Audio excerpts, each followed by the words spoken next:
வணக்கங்க. சன்ரோட் லைன்ஸ். இன்றைக்கி அந்த 32 ஃபீட் வண்டி சிஎன்ஜி வண்டி நம்பருக்காக எல்லாம் ரெடி ஆகிடுச்சு. இப்போ நம்பருக்கு கிளம்புது. அந்த வண்டியோட ஃபோட்டோ அதோட வீடியோ போடுறோம் பாருங்கள்.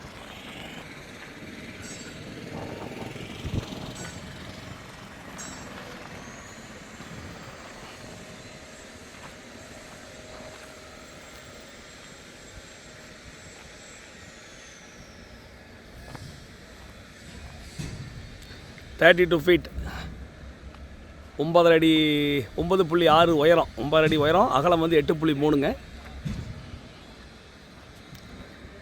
சன் லாஜிஸ்டிக்ஸ் பேரில் எடுத்திருக்கு.